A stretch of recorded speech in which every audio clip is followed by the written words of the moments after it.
All right, we are now live on air with Dr. Robert Morse. Thank you so much for coming, man. We look forward to your talk today. Yeah, thanks. Thanks. Oh, hello, everyone. Deep pleasure to come to you today. You know, it's always good to see these summits and all these different areas of health springing up here. You know, when I first got into fruitarianism, I was only 21 years old. And that was in the early 70s, 70, 71. And vegan wasn't a word that was even used back then. The very thought of fruitarianism scared a lot of people, of course, because back then the growth in raw food was slow. The natural hygienic community, which I feel is what now is the vegan community, was the dominant community. We had a Shelton Fasting Institute down the road here, and that's the only place I could find raw food books and fasting books. And then, of course, most of it was vegetables and fruits. Then came along the health food thinkers where you had whole grains products. A good friend of mine, Dr. Jensen, had a Health Valley ranch, and he had whole grain products and whole raw milk cheeses. So I came out of the woods as a fruitarian, feeling like unbelievable, opened up a health food store and started eating more vegan. And I started declining in my health. And I didn't realize it was slow. All the proteins I was eating, all of this started bringing pain into my body. It made me fatter, all the things, sluggisher, all of these things. And I realized that what was supposed to be healthy was not healthy. So when I became a naturopath and a biochemist, I started looking at this whole thing and realizing that we have to have the raw. You've got to go back to the raw. And I started looking at all the different species out there, the different vertebrates, the 4 basic ones. And truly, man fits totally in the frugivore category. The sad part about all of this, even the raw food vegans, is procuring decent food. You know, a lot of people come down on the fruit levels of life, but those are the most nutritious and the most energetic, most magnetically alive foods on the planet. And so when we're looking at, a lot of people look at this as lifestyles. I'm going to eat raw, and I'm going to have my fruits and my salads and stuff like that. As a practitioner, I look at it as the art of regeneration of tissue, because we deal with the stage 4s. We deal with those that only have a few weeks, a few days to live. So when we're dealing in these higher levels of problems, it's interesting how fruits and berries and melons can turn these cases totally around. I've got cases of advanced ALS, wheelchair bound, of course, can't talk anymore neurologically, and we turn them right around, get them walking, talking, and singing again. And this is the power of the raw. In my opinion, vegan is a stepping stone to fruitarianism, and then a little fruitarianism is great for deeper tissue detoxification and the regeneration of genetic memories of the cells. And then you can balance out a little bit, because to try to maintain a high level of fruitarianism, and I will say even a high level of all raw, is very difficult. It's very difficult because Homo sapiens originated as islanders and, of course, migrated into northern climates. So the bulk of our clients are northern climates. And this is a problem when you're trying to do raw and you're trying to do your fruits and the berries and things in a cold climate. And the reason is obvious, that these foods are alkaline forming and cold is alkaline. So nature uses the balance of duality. So you'll find more alkaline foods that grow in your more acidic tropical zones. But in the search for the miraculous of God and for the search of wellness of the human physical body, one must move to a raw food program. And in my opinion, move deeper into tissue regeneration and the cleaning of the lymph system. When you wake up to this level of healing and this need and this understanding of the lymphatic system and the need to deal with this, it starts to bring home the truth of why man suffers. And he has to look no further than the chemistry he's bringing into his body. To think about diseases and man-made concepts is ridiculous. You have to understand the chemistry of the food you're eating, the design of the human body, or the design of any body, and the types of food that it's made for that design. So veganism, to me, should be the natural hygienic people. Those are the raw foodists. Those are the raw foodists that have maybe a cooked meal on a Friday night or maybe a couple of cooked meals a week, okay, and you're 100% raw outside of that. That's a good vegan level. But then right now you've got vegans that are cooked foods, and so you're sliding back into the vegetarian thinking, where just as long as you don't eat any meat, you could have the cheeses, you could have this, the milks and stuff like that. Man has to strict up way beyond all these things and get to the foods that his body's designed to eat. And of course, that is the fruits, the berries, and the melons. They give our nervous system a huge electrical boost. They rebuild tissue at an alarming rate. You can cut yourself and heal within the next day if you get way up there. The energy levels are so high, I had to actually stop because I could not handle the level that fruit gave me. It was intense. And of course, being an out-of-body traveler, at that time, it just was too much energy. So I had to balance out, and I balanced out by going down to the vegetable kingdom. So these are the things. I only have 15 minutes to really kind of give you an overview, but I'm into the regeneration of the human body and the awakening of consciousness. And the raw foods is a great journey on that pathway to energize and awaken yourself. But there's so many people waking up to human bodies in deep genetic weaknesses. The lymphatic systems are so bad. I mean, you're having cancer cells at birth.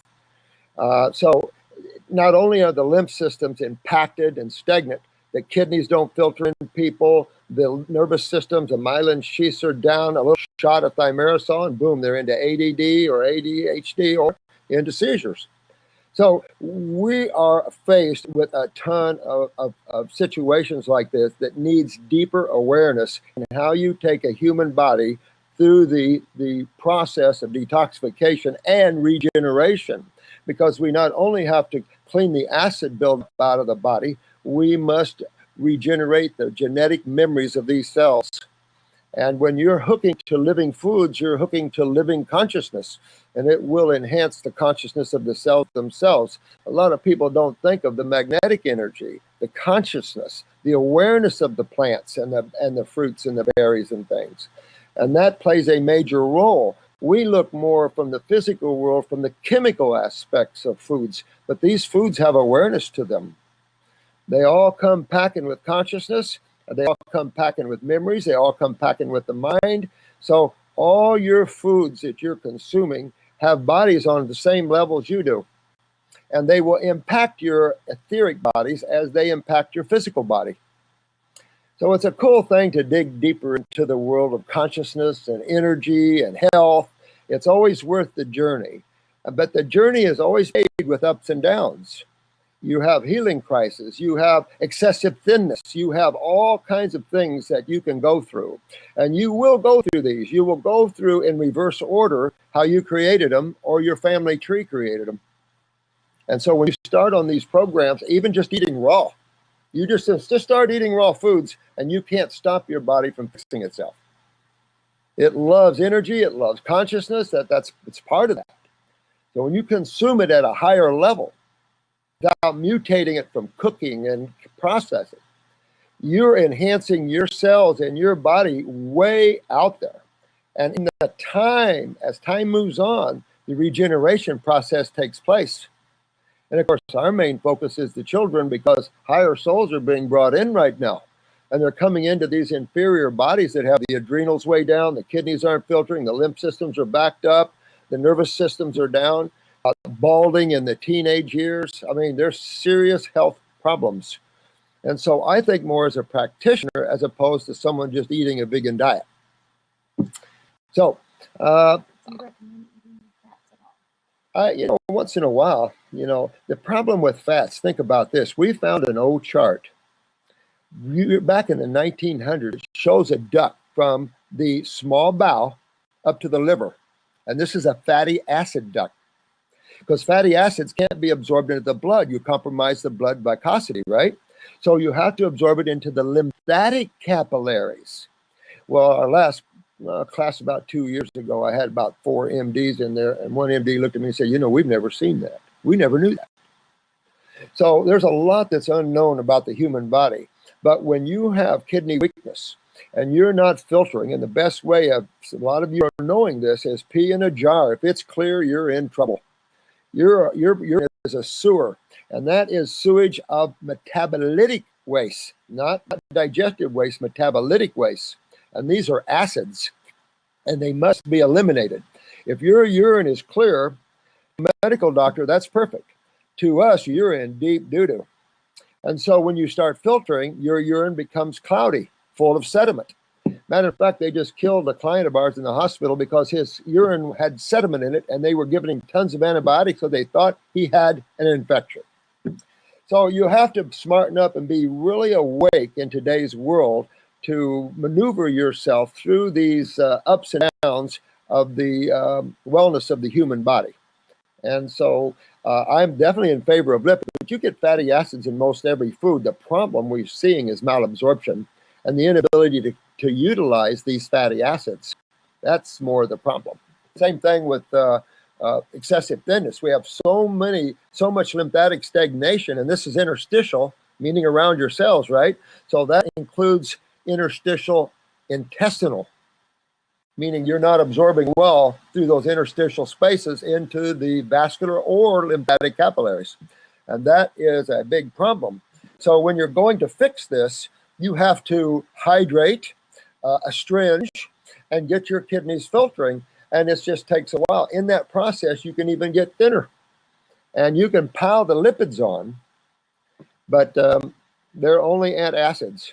If you look at your lymphatic system, that is your lipid-based system. That is a cholesterol-based system. And so it has to be. When you think of the corrosiveness of acids and the fact that most interstitial cellular wastes are 3 pH, and you know that you couldn't pee 3 pH or you'd be peeing on your knees. So you have to have a bacterial action in the lymph nodes to at least get you up to at least 5.5 to 6. So all of this is very, very important in the process of the regeneration, also the maintenance and wellness of the human body and understanding how we and nature interface. What are your thoughts on maca root, and do you suggest gelatinized or raw? Well, there's been a lot said about the root. I tell you, remember the 256-year-old Chinese guy? You can Google him. Just Google 256-year-old Chinese guy. He claimed that he ate nothing that grew below the ground, because everything that grows below the ground is what? Starchy. All right, so that's more complex sugar, complex carbon. That would be equivalent to a protein, which is complex amino acids. A complex starch and a complex amino acid, neither one is available to the human body in a decent manner. There's excessive breakdown of this, digestively speaking, and then, of course, you have a lot of acid released with the excessive amount of chemistry. Even carbon will break down into acids. So, yeah. And how does eating the occasional or even daily... you know what else? He said the higher you eat off the ground, the healthier you will be. And I don't know how many wives that guy had, but he had a bunch. And he lived to be 256 years old. Now, and in due respect, now, this guy did have ginseng tea 5 times a day. Now, ginseng tea Pan-X is a tonic. And we use it for advanced cases like MS and Lou Gehrig's and things like this when you want to tone and strengthen the cells of the human body. All right. How does eating the occasional or even daily cooked whole plant food meal affect that rejuvenation and healing? Does it stop, reverse, or just slow the process? Just trying to really understand the raw versus cooked difference. Try this on yourself. Try 1 week of nothing but total raw, right? And then just go out and have a cooked meal. Just go out and have a cooked meal and see how you feel. Now, with that said, raw foods totally can rat you out, because we come from a position of inferior, low energy, low consciousness. Man's coming from the low end. So when you hook to these high energetic, high chemical foods, you can get ratted out after a while. So once in a while, having a baked sweet potato or some steamed vegetables will bring you into a decent balance. And that's how I eat. If I get too ratted out with energy, and I gotta balance. Because if I don't balance, my body will start cramping and things, because the energy is intense. So when you start removing all these obstructions to the flow of energy, and that includes thought and emotions, desires, you are hooked to consciousness. And man, let me tell you, it's a hell of a ride. Just forgot. So should we try to live on coconuts in coconut water? What was his name that did that on the Castaways? Matter of fact, we've been playing with our latest baby food. We've been mixing with coconut water, but it does move the bowels. It does move the bowels. No, I tell you what, just think of the beautiful flavors of the fruits, particularly ripe off the tree or plant. I mean, anybody had a ripe pineapple off a plant? I mean, if you can beat the animals to it, they're nirvanic. A ripe navel orange off a tree, nirvanic. When you say acid, it's like acid. This thing is sweet as honey. So when you're looking at true organic foods, they're going to be so sweet that they're going to put a smile on your face from ear to ear. They're going to make your toes curl, and you're going to go, yummy, yummy, yummy. I've got love in my tummy. And that's just the way it is. A lot of people think of fruits as what we get in grocery stores and stuff like that. And, sometimes we have to, but it is just a sad thing that man doesn't understand. We were farmers growing up, and it's a sad thing, but they sold us in pesticides and herbicides and all this stuff. Oh my God. So we got a lot in agriculture to rethink, and maybe in northern climates bring some pyramid greenhouses and stuff so we can grow some fruit. There's this guy in Alaska growing orange trees in a greenhouse, and he's in the dead of winter, minus below zero, eating oranges. It can be done. It can be done. Do you think one can heal Hashimoto's with just raw foods? Well, absolutely. I used to think absolutely you could heal anything by going raw. I just, but this was 45 years ago. So as I've been going on and working with people, and I don't know how many people I've seen in 47 years, but it's been tens and tens and tens of thousands. I remember Doc and I were talking about that, and he's seen almost 300,000 clients. That's a lot of people, and so you learn a lot by doing all this. And I don't know where I was going with that, but what was the question? Oh, yeah. But I tell you what, a little bump with our friends, the herbs. That's the one thing about the natural hygienic community I adamantly disagreed. And I'm the premier herbalist in the world. I use herbs by the gallons, but our success rate is well known. If we're not above 90% in everything but stage 4s, I would be friggin' amazing. Because if you follow our protocols and you got MS or Lou Gehrig, you're going to get up and walk. You're going to have your life back. If you're stage 4s, you've done chemo and radiation, and you're just got a few weeks, and your lymph system is a you-know-what mess, you're going to be struggling to stay in your body. It's just all there is to it. You can't destroy the human body and expect to stay in it. It's not going to happen. There's a certain point where your consciousness is going to withdraw from it. So I think that you could give that a big try, because most of the low or high thyroid is all congestion, especially mucus in the thyroid. You get little nodules. That's interstitial lymphatic constipation. So you have two things hitting the thyroid. You have interstitial acidosis and congestion and stagnation, which is not allowing the metabolic waste from the thyroid cells to be eliminated. So they blow back. And then, of course, you have the genetic stance of the cells in the first place. So, and then you have a neurological thought of that. There's a neurological control of all the glands. And people don't think about that one, but you could have a central nervous system or the autonomic shut down your thyroid. And then you have the pituitary. And that pituitary can be down. Raw foods will invigorate, clean, and enhance. If you want to do it quicker, I would hook up with some herbs maybe, for the thyroid, but never be afraid to use herbs to help detoxify or help go into tissue and enhance it up, because that's why they're there for. They're not for diseases. Man made that concept up. So herbs are great to enhance the function of things, or they accelerate cleaning. Like look at all the lymphatic herbs. All the lymphatic herbs, how interesting, are the cancer herbs. Well, these are all the tumors. These are all the astringents, strong astringents like bloodroot, pokeroot. So these are the herbs you don't use all the time, but when you're going after tumors or a stagnant lymph system, it's either your life and happiness or a life of pain, tumors, and death and stuff like that. So herbs are great in that way, but you don't have to live on it. So try the raw first, go down as far as you can, get your head to detox. If you have to, dry fast, remember that, a little dry fasting there, get the kidneys to filter again. All pee in a jar and take a look at it. Because if it's clear, you guys are in trouble. And look at your adrenal glands. Check your blood pressure, both 120/60, both sides. Anything lower than 120 these are adrenals. The top number is your adrenal glands. If you're running below 120, you're low. If you're around 100, you're really low. Some of you guys, younger guys, the gals, are around 90 and 80. Well, there's no energy to have enthusiasm for life when you're at 80 and 90. These are neurotransmitters, and you don't have the energy. Well, then everything else goes. The kidneys go down, the ovaries, the prostate, everything starts going down with you. The skin goes down, and look at all the psoriasis and eczema and all of that problem.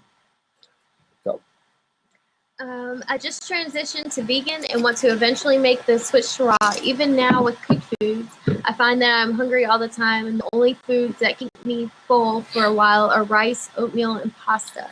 If I transition to raw, will I just have to accept that I'll have to eat every hour? no, and that's a good question too. Look at the things you have to have, and tell me what kind of food that is. There's one word, that's my dear one, and it's fungus. You get the fungal out. It's not you that's craving; it's your fungus. So going like a parasite-M or an antifungal, not a pharmaceutical antifungal, even Lamisil in the chain of antifungals have fatal events tied to them. Jesus criminy. But the herbal side doesn't. So you could get an antifungal and stay on it for a while, but move your lymph system. So many people come in here with yellow toenails and fingernails full of fungus, right?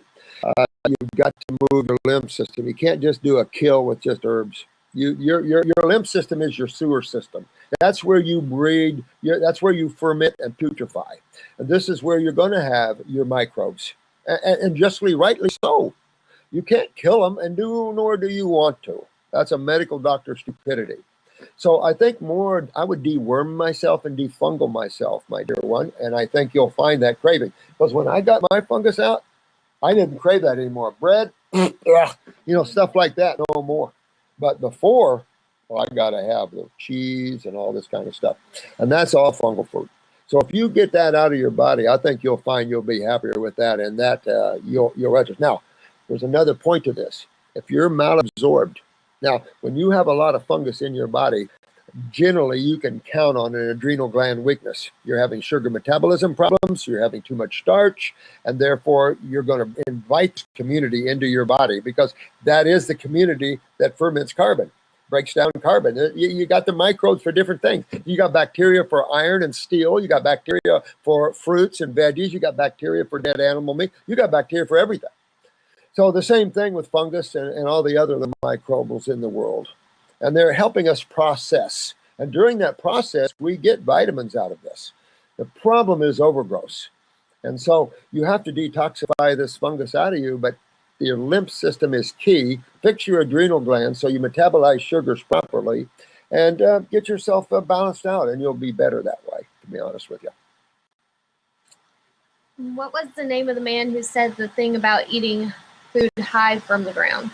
That was the 256-year-old man. We had more information about him, but he said the higher off the ground you eat, the healthier you will be. And that is suggestive of a fruitarian lifestyle. Looking at him, he was a rather thin man. I pictured him as an obese man. I've got a picture of him on the wall here that was in Dr. Jensen's office. And his real picture and this picture don't look the same, but this is him in an older picture.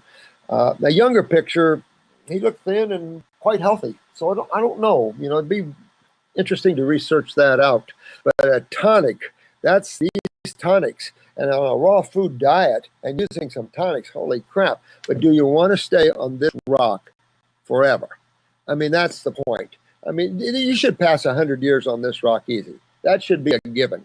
The human body, anybody died before they're 100, you know, they're like unhealthy. And that just, they get you. But there's so many more beautiful places to be. This planet's going through its cycles, and it's still got a lot to go yet. So I talk a lot on our YouTube, you know, about getting your power back and getting your awareness back and getting control of this, because people are so manipulated at this level. It's frightening. And a lot of people's belief systems here are so conditioned that the average person doesn't believe anything that's true anymore. They don't even understand what truth is anymore. So you've got to be on guard of who's conditioning your mind. Mm-hmm. What are your recommendations for healing hypothyroid issues for someone who is currently on thyroid medication? Should they take iodine supplements and wean off the meds slowly? Good, excellent question. Absolutely no on the iodine. Potassium iodine and all these isolates of iodine are toxic to you. You can take kelp or something like that if you want to spawn a little more iodine, if you can handle the kelp. So what you can do is get 150 milligram glandular of thyroid, right? If you're on, say, Synthroid or even Armor or even levothyroxine, you can start with this 150. You won't want to go higher than that.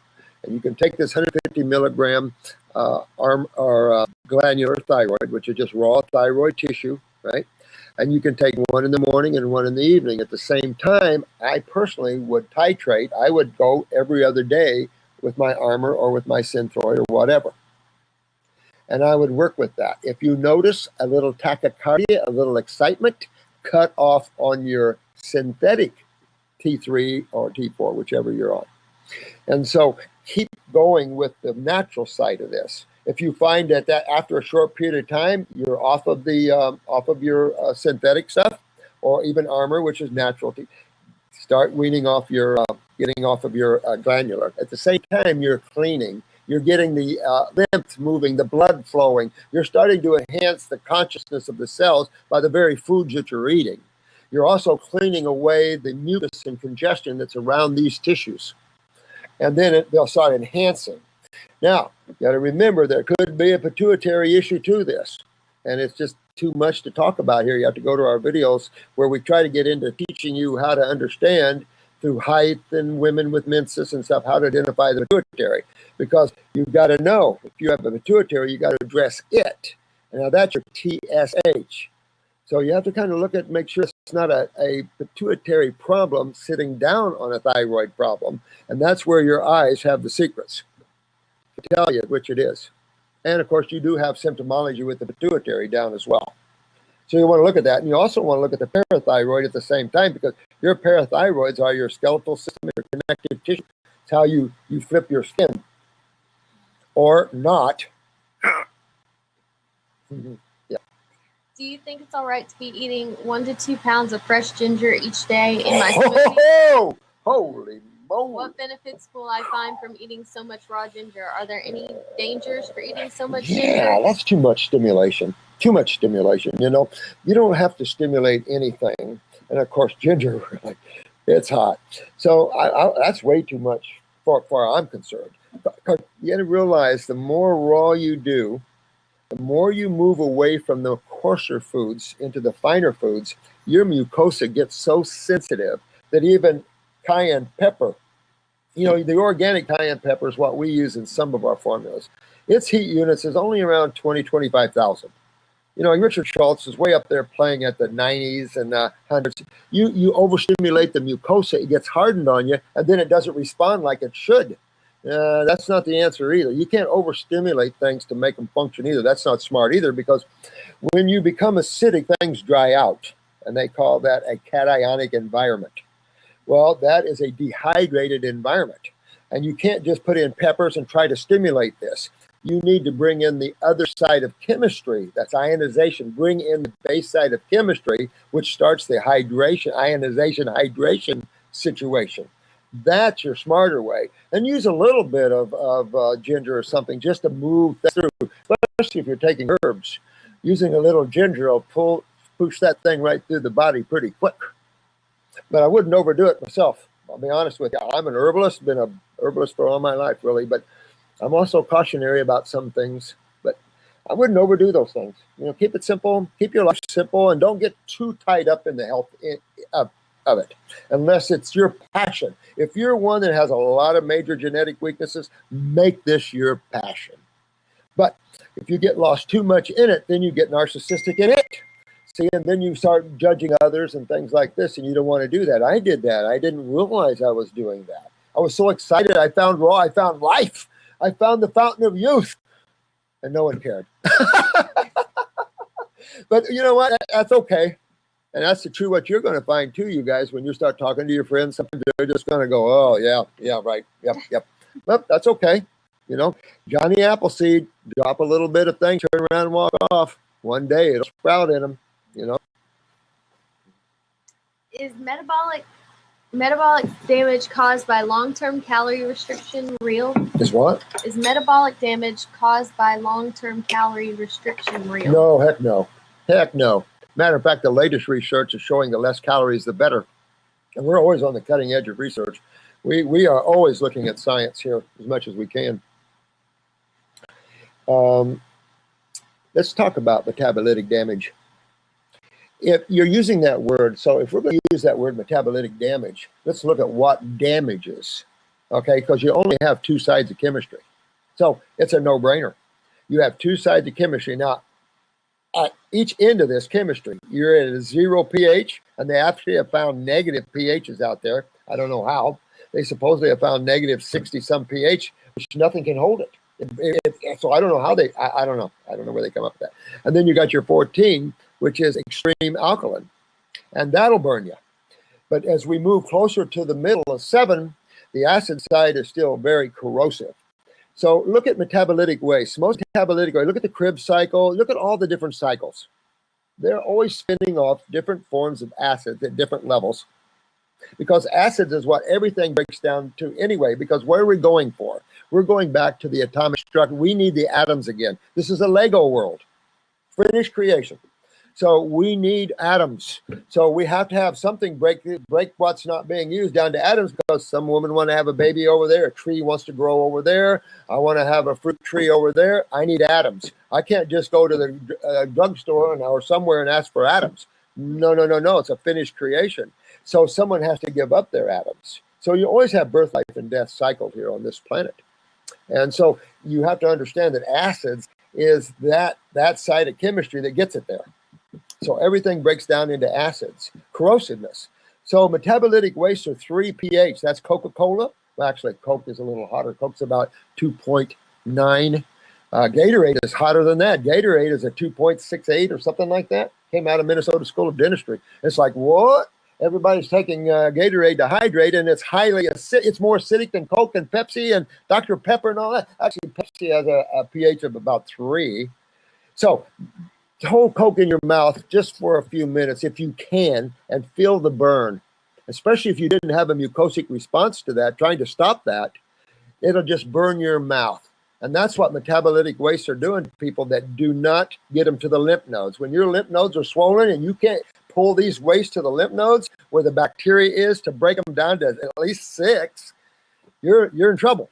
So someone that takes a lot of antibiotics for lymphatic problems, because that's why you would take antibiotics, is for sewer system problems or antibiotic or lymphatic problems, you start killing your bacteria in your lymph nodes. And then you're in trouble now, because now you can't do anything about it. So your lymph nodes become stagnant and hard. Well, then your kidneys are going. So it's a mess. So it takes a little while to get all this turned around as a healer and get in and help people to loosen up, hydrate, and get all this hardness and inflammation out of them. But metabolic damage is done by metabolic waste. There's no mystery to it. Not at all. And the metabolic wastes are not eliminated through the blood system. They need to get with this. And now that they're finding different parts of the lymph system, they're getting a little smarter. But you never dump metabolic waste into the blood. Just like a cell does not travel from the uterus to the lung and make the lung cancer through the blood. These people are throwing out lies so fast that the spin is unreal. Unreal. So you have to be smart and watch yourselves. how do you get the fungus out of your body? Which is a pretty Yeah, you have to use antifungals. I mean, you can use fruits and stuff, but they're so wild, and when you go on fruits, it can make your fungus go crazy. And it's not that fruits causes fungal problems. I mean, try this, and this is just a little a sample that I give someone. Put a handful of grapes on your kitchen counter, put a piece of cheese on your kitchen counter, and put a piece of bread on your kitchen counter, and just wait and see which one grows mold on it first, which is the fungal family. Which of those are going to grow mold first? The fruit? No, fruit doesn't grow mold on until when? It starts to die. That's when it starts to ferment, right? But the cheese and eggs are already fermented foods. They get mold on them pretty quick. So you can see why they're fungal foods. Yep. Fruit, that isn't. You know, this is fermentation, not sugars. It's fermentation of the sugars, meaning that that food's had its day. It's time to go out and done, bring in something new. But because of man's adrenals and sugar metabolism problems, the love of starch, which is complex or polysaccharides, everybody's down on sugars. Well, everybody loves starch, which is multiple sugars. And you can't break them down. You're going to bite this fungus in. So I use fungal antifungals, and we detox the lymphatic system, and you'll get fungal free. But you will always have some degree of fungus in you because it's just nature. It's just man has just gotten so acidic and so much carbon and protein and nitrogen built up in the body that you're seeing all the creatures go, oh, food. Yeah, we got man's a great host here on the planet. That's the problem. So what are your thoughts on do the B12 skin patches work? I mean, B12 is a co. So you're looking at a bacteria gives us B12s. I mean, we're looking at co things. And it's the same thing with vitamin D. Vitamin D is produced by your body when you go out into the sun. And the reason is protection. Lipids are protective against acids. And that's why fatty acid, that's why the ketogenic diet to some degree helps people with pain because it's high-fat diet. But the problem with that is ketoacidosis. And that is, that's all acidosis. So you can't play that game either. So it's very difficult, the game you play, to get well. You know? And what are you, are there vegan, is there a vegan version of the raw thyroid? Well, when you think of the foods that's good for the glands, it'll pull you to the berries. I mean, this has been well established through hundreds of years of naturopathy and the use of looking at foods and chemistry and how they relate. And they used to say the berries and the fruits resemble the organs and glands that they fix. But if you look at most of the berries, you look at saw palmetto berry, you always heard good for the prostate. Well, that's a thyroid berry as well. So saw palmetto berry is excellent for the thyroid. A lot of people take Irish moss for the iodine, stuff like that for that. But think about causative factors. Think about addressing causative factors. All right, my thyroid is going down. Now, it can be down from genetic weakness of a cell. When a cell comes into this world, it's going, oh, what's my job? I'm not sure what it is I'm here to do. You know, this is what genetic memories. There are memories in cells. So when you start seeing something going down, that means you're doing something to make this happen. What could affect tissue and make it underperform? Well, one big word is called mucus. You ever get mucus up in here and you can't hardly smell or breathe or talk right? Same thing. The same mucus fills up here, fills up in the esophagus, the voice box, the thyroids, the parathyroids, the esophagus, the bronchial trunks. You get full of mucus. And of course, guess what you see when you detoxify? Remember Arnold Ehret's mucus diet healing system. So the first thing you see when you detoxify, mucus. But the clear, that's just the recent stuff. You get into the deeper, you're going to get into the yellow, which is subacute. That's okay. Then you get into the green and the brown. Now you're into the chronic mucus. Then you get into the black mucus. That is the degenerative areas of the body. So when you get a mucus building up all around these tissues, it's like putting something over your face and you can't breathe. It suppresses your ability to function. Just like you get mucus around the olfactories, you can't smell anymore. So it is getting this mucus out of the body, but and understanding why it's there. What were you eating to create a mucosic response? And that is foreign chemistry. Chemistry the body does not want. And we can call it a food. Like when you eat a piece of dead cow, you could call it a food, but it's not a human food. You know, and it's the same thing with vegetables. They're okay, but they're not a Homo sapien food. They are a herbivore food. And herbivores have grinders. They grind, because if you don't grind that cellulose, when I'm going after a neurological condition, I can't do anything with vegetables. I have to have the fruits and the berries and the melons vibrationally and every other way. Because think about this, when you're trying to get well and you have no energy and you want energy, why are you eating foods that take an excessive amount of digestive energy to break them down? Vegetables require excessive digestive energy to break them down. Look at the herbivores. They grind, they have multiple stomachs, their GI tract is 30 times the length of their spine. I mean, there's major differences to handle this amount of roughage. The human does not have that. The human does very well electrically and always with fruits, berries, and melons. And by the way, some of the top chemical professors have said that the fruits are the most nutritious on the planet, particularly the blueberries and the banana, which is interesting. And what are your thoughts on oil pulling? It seems like it's very popular. It is very popular at the moment, you know, but I was thinking oils, they're not astringent. If you want to pull in your mouth, get something like our Hilal tea, or get white oak bark, that's an astringent, or get a big mouth of lemon, that's an astringent.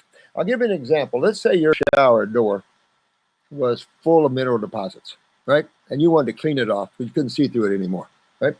So you're going to get some green drinks, all right, some greens, or what were they asking about? You could get lemon. So let's say, what was it? What was it they were asking me? About the oil. Yeah, the oil. Okay, so say you take an oil. Let's get some olive oil. So now we've got some olive oil, we've got some green juice, and we've got some lemon juice. Which one of those three do you think is going to clean your shower door? Exactly, the lemon juice. Absolutely, very astringent. So that's what we're talking about. If you want to pull, you want to astringe. And so you want to get the astringents. See, we're trying to do both of these things. Hydrate and astringe. Because when you dehydrate, that's an acid experience. And acids dehydrate you. Everything starts locking together and becoming bonded. You can't break that loose just with lipids. You've got to hydrate and astringe, so you need your electrolytes. Lipids are great for antacids. I've always said lipids are like big mamas. The mamas are the alkaline side of chemistry. They come and sit down on the acids, the men. The basic electrolytes, you'll burn them all day long. When you're highly acidic and you have a stagnant lymph system, you can go through the raw quite a bit before you really get a good move. So the herbs really help to just turn those extra things on. You know? How does T3 hurt you? It doesn't hurt you. It weakens the thyroid. Dr. Jensen thought that, of course, he went to Armour, which is T4, and he thought that that would be natural. It's natural thyroxine. Should be good. You can't take a hormone or a steroid or a neurotransmitter as far as that's concerned, or digestive enzymes as far as that's concerned. You can't take anything, insulin. You can't take anything that's a hormone or a steroid, or your cells quit making it. Pure and simple. So by taking it, your symptom might alleviate temporarily, but you're weakening your thyroid behind it. So in time, your dosage will have to go up because your thyroid's getting weaker. It doesn't fix it. Dr. Jensen thought it'd fix it. So him and his wife went on Armour for years. And when he came to me, they were both in major trouble, thyroid-wise, because you can't do that. You have to enhance the cells to perform. You want to make the thyroid perform on its own. You don't want to do the work for it. That's like doing the work for your kids and, then just giving them the money. You can't do that, and you're going to make that thyroid work. Well, you got to go back and say, well, then what suppresses it? Well, cellular memories are the first thing you're going to look at is genetic memories. So to understand that, we don't have the time here. You have to come to our classes where we get into how creation is put together, and you'll understand how cells get their memories and how they function and how all this is put together. And it gives you a great insight to creation and what you're playing with and where you're playing. Is an endurance sport like running or biking necessary for good health, or is it enough if I only do exercises to build up muscles? Oh yeah, you know, I mean, when you're clean and you're raw, you don't need to exercise. I mean, you're going to be walking and things like this all the time. That's perfect exercise. But we have a lot of athletes, and I'm telling you, if you're a runner, oh, let me tell you, you get your body cleaned out and you get all on fruits, berries, and melons, and you will not stop running out of tiredness. You will stop running out of boredness. I'm going to tell you, I have guys that I've taken way up there, and I'm telling you, you can't catch them. And they can't stop. They don't get tired. They don't get fatigued. And that's cool, because when you look at that, obstructions, and it's just like resistance to the flow of currents or electricity. You know, when you have an obstruction to the flow of a current, that creates disharmony or dis-ease, right? So this is all about obstructions, even in the thyroid. So we remove the obstructions to the flow of energy. Now, the flow of energy is blood, nerve, and lymph. These are three main energy flows of the human body. And never forget the nerve flow. Because if I shut off the nerve flow to a tissue, you don't function. Here's a good example. There was a university in Canada that found that there is neurological type 1s. Well, then I just had a case where a lady went under 4 surgeries for her knee. 4 surgeries, she came out as type 1 diabetic, and she quit menstruating. And they couldn't figure out why. I said, it's easy to figure out why. Propofol, neurotoxic. Shut down her autonomic to her beta cells, excuse me, and to her ovaries. And of course, we got it back. That wasn't difficult, but we went after that nervous system. And so you can never forget the nervous system, and that's because the adrenals and this tied back to the cerebellum, and that's down in so many people. If you're 0 to 40, you got to think lymphatic, you got to think kidneys, you got to think adrenal glands, GI tract, all these things like this. Speaking of GI tract, is mucoid plaque real? And if yes, how do you recommend getting rid of it? It is real. I mean, we have sheets and we have so many pictures. And Jensen was a fan of pictures, you know. I respect him for that. There's so many pictures I didn't take in this world that I should have, you know. He loved pictures just to prove his point, you know. But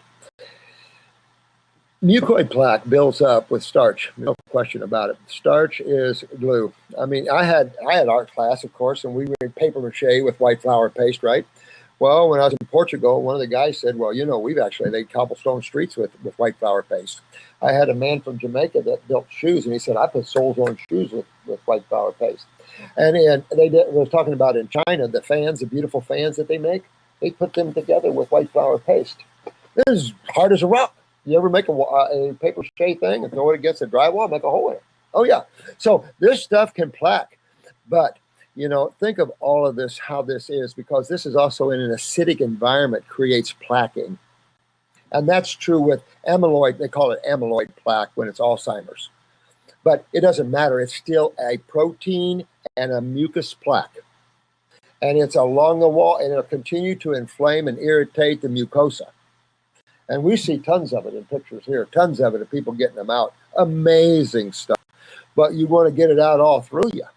And you will see that coming out of your stools in black pieces. Generally, we don't get it out in big pieces. Oh, we just had one guy. Did you see his? Got great big, looked like the whole, about 5 foot. You have about, colon's about 5 feet long. He had about a 5 foot piece of that stuff. But in reality, you should see bits and pieces of this black stuff coming through, and it'll come off the wall naturally. You know, when you get enzymatic-rich foods and foods that hydrate and break up, that's alkaline-rich foods, you're going to clean yourself. Fruits are going to clean your bowels as beautiful as there is. And remember, back in the embryo stages, that part of the embryonic, the cell, the embryonic trunk, that's your spinal column and gut tissue. That's where all your organs and glands came off. So your bowels are connected to all your organs and glands symbiotically and electrically. So there's a big reason also for eating raw foods is the electrical currents that are discharged as it's digested and sent through the bowels. It also sends that discharge to related tissues. Oh, there's all kinds of neat, cool stuff in the body and how the creator made all that stuff. Amazing. We just tapping the surface. What do you think of coffee enemas for detoxification? Ooh, good question. Good question. I'm not a proponent of that at all. That's major stimulation. I had an old dentist once. He was a retired dentist, and he had actually been left at an orphanage, and all they were raised on was white flour and milk and stuff like this. Well, he couldn't poop, so he was always giving himself coffee enemas. And then one day he stopped. So he came into my office and he's telling me this story, and I said, "Hey, you don't have to tell me. I know your problem. Can't poop, can you?" He said, "No, I can't go at all." See, stimulation isn't how you get rid of tumors and things like this. I've never agreed with their philosophy with that. It overstimulates the liver, it overstimulates the body. Coffee is a stimulant big time and acidic.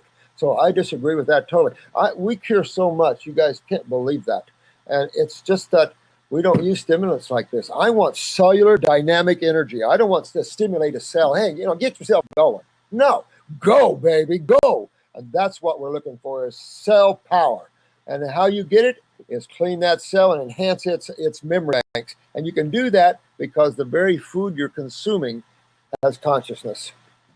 Amazing stuff when you really dig into this. Fun stuff too, Can you talk about plant-based diet for someone who has, I'm not sure how to pronounce this. Oh, wow. Fascioscap. Oh, wow. That's a hell of a word right there. Muscular dystrophy. SHD. Or someone who has cancer or going through treatment. Can you talk about some key food juice to include? Man, we have all of that. We have all of that. And I tell you, I only use fruits, berries, and melons. I don't mess with vegetables. Not in regeneration. For balance, maybe. And if you're heavy chemicaled up, you have a lot of dyes, you've had a lot of tattoos, and do a little recreational stuff, you could get yourself in a lot of neurotoxicities. Then I do some green drinks, parsley, dandelion, green, stuff like that. But they're specific for tissue too. So I'm not only giving chlorophyll rich, I'm also going to get the herbal type that will go to the adrenal glands, go to the kidneys. There's a reason for using different vegetables if you're going to use green drinks. But you want to, with muscular dystrophy, with all of these things, these are all acid involvements. There's only two sides of chemistry. These are not alkaline problems. These are acidic problems, no matter what function or part of the body it affects. And you could cure them all the same way. The joke is really on them. Because your body is just like everybody else's body. All our bodies are the same, except the males and the females are a little different, right? But outside of that, your cells, everybody functions the same. You have a lymph, you have a blood, you have a bunch of cells of two fluids that take care of them. When you're acidic, you're going to lose muscle, you're going to lose bone, you're going to lose everything. Everything. And eyes, everything. Hair, everything. So how you get it back is you restore the health of the body. Well, what's healthy? What foods are healthy? What foods are not healthy? And that brings you into understanding chemistry, the type of body you have, the fact that the blood is a base dominant fluid, but blood is only 20% of interstitial fluid. Remember that. Interstitial fluid is the fluid that flows around the cells, are 80% lymph. So that lymph is a huge deal.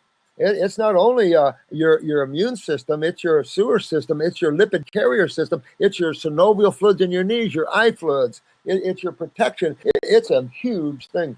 Huge thing. How does the body repopulate a well-balanced microbiome via raw veganism, fruitarianism, without the use of supplemental probiotics? All these things, guys, are sales pitches. I was a custom home builder for years on the side because hard to make a living back in the 70s. People, to find raw food books was a trip. You couldn't find raw food books anywhere except at the natural hygienic fasting clinics. So it was tough. So, what was the question now? About probiotics. Oh, yeah, probiotics. You know what? I fruit built a lot of new homes, put in septic systems, new septic systems, and I never seeded any of them. It only takes a few days. You'll smell it a little bit. It only takes a few days, and then the proper bacteria seed. And the proper bacteria seeds, depending on your diet. Everything you eat can change flora. So, we're getting to Lactobacillus bifidus for a while. That's your dairy. So no one's doing dairy things we talk against. So we don't mess with the bacteria. You can't keep them out. And for all you that deal with H. pylori and stuff like that, remember, we've become culturing mediums. And a culturing medium is a medium from which you culture these little fellas. Clean your culturing medium and you'll be good. Or as one book said, the terrain in the human body. Clean your terrain. You know, most of us are so full of acids and proteins and stuff like that, that it's just a revolving door in and out of us. You know, the human smells and stinks and pulls in microbes, flies, you know, that sort of thing. Once you get your body cleaned up, it's a whole different experience. It's a whole different experience. Mm-hmm. So you don't have to take supplements. You know, this whole idea of buying supplements, I hate to refer herbs as supplements because you should be able to go out in the field and pick them. And I recommend that. But I can't, in a clinical setting, dealing in thousands of people at any given time, I can't go out and pick them. And neither can you. So this is why we have to do it in this sort of manner. But if you can go out and wildcraft and pick them, that's the way to do, because that's living herbs. See, we don't process or cook our herbs, but they still go through some distillation for tinctures, and we dry so we can grind and encapsulate. So you might have some little loss there. If you can go out and pick them raw, I mean, that's the way to do it. But powerful. It's powerful stuff you're dealing with here. When you start, working with the raw and the living, you're dealing in power and energy now. Everybody likes to cook and kill and process. Well, I mean, no animal does that in the world. Nobody does that in the world. You can't. Nature supplies the food we eat. Man, it just feels like he's separate. That's a narcissism that man's got. Thinks he's separate than nature, and it's just not true. So true. Yeah. How can I gain 30 pounds of weight eating just raw foods? I weigh 130 pounds. I want to be 160 pounds. Should I eat more greens for the amino acids to help build muscle, or just more calories from things like bananas, avocados, and dates? I go to the gym and lift heavy almost every day and get lots of rest in between. Thanks. Well, what I would do is take a picture of my eyes, and we show you on the videos how to identify malabsorption. Make sure you're not malabsorbed, because there's a malabsorption ring that develops in your pupil, and it's right around the outside of the pupil, and it's a darker brown ring. You will also see your small and large intestinal wall in your eye, because it'll be a thicker, either have white or orange if it's sulfur, or heavy brown around that wall. That's malabsorption. The bigger the malabsorption, the thicker the ring, the more the malabsorption. Let's face it, and be truthful with yourself. You're not going to put on good muscle if you're malabsorbed. I don't care what you think. It's just not going to happen. We deal with this every friggin' day. And we also, the people that are on fruit that get excessively thin and they're bitching, but then they turn around and they don't have cancer anymore. They go, oh, okay. And weight starts coming back on. They start filling out. Because like I've said, when your car goes into the body shop for rebuilding, don't expect it to look pretty for a while. You're going to be detoxifying. You're going to lose weight. You're going to see things come and go on the skin. You could have tumors, boils pop out. I mean, you could have all kinds of things. Got to wrap it up. Oh, we're getting to know the thing to wrap it up. But fix malabsorption first if you have that. Now, you're going to get thin when you do it, but you're going after the lymph system. Remember what you're going after. Fix that, and you'll see on a fruit diet, the muscle. Look at the orangutans. The babies can rip humans apart, and they're exclusively frugivores. So don't sell yourself out with that. But if you want to build up, we have Mr. Olympia. We have a lot of bodybuilders. Definitely use your green drinks. A lot of amino acids there. You can do that to build up. Save your kidneys. Don't do the protein. Save your kidneys, because RA and all this stuff is not fun. Not fun. Love you guys. Thanks so much for tuning in to us, and really appreciate this, and the guys that are putting on this summit, because the more we can get out there and teach people about the living and lift their awareness up and change this globe a little bit and change the consciousness a little bit. It's a little down, don't you think? So with good love, see you all. Thanks, guys.